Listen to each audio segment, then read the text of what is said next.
Okay, Jesus said in Matthew 5:19, do and teach God's law. This is God's law number 48, welfare and law. Hello, everybody. Welcome. I'm Jim McCotter. Here's God's law number 48 from God's law book of Deuteronomy, chapter 23, verse 24 and 25.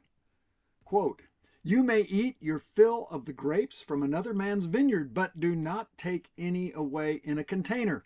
It is the same with someone else's grain. You may eat a few with your hand, but don't use a sickle. End quote. God's law did not have tax laws to funnel money through bureaucracies to dole out to a permanent dependent class. But God's law allowed for a hungry person to get a handful of grapes from a vineyard or a handful of grain from a field. This is one part of God's form of welfare, quote unquote. No one could just sit on a sidewalk waiting for someone to give them a free handout.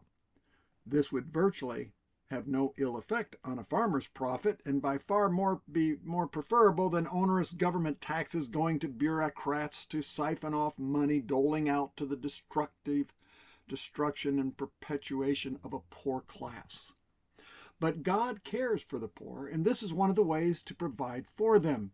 The other ways will be looked at when we get to God's, quote, tax, quote, laws.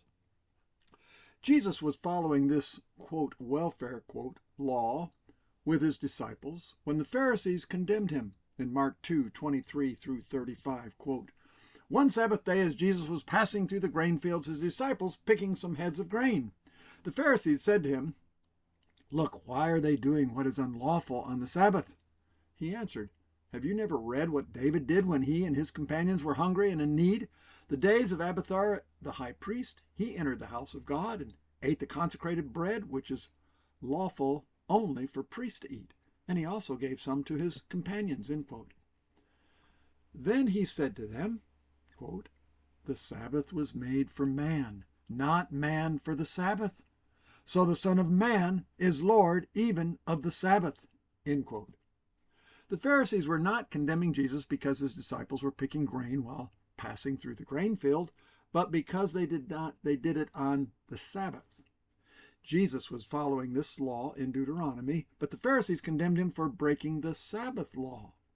Here Jesus revealed two major truths. One, the benefit and purpose of God's law. And two, the deity of the Son of Man.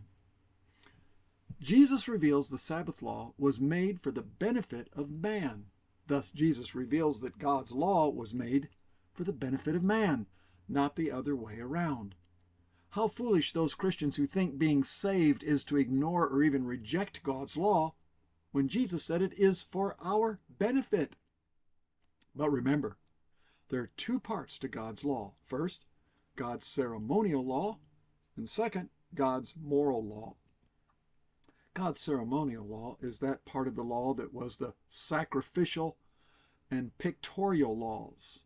They were all exclusively fulfilled with Jesus when he came the first time.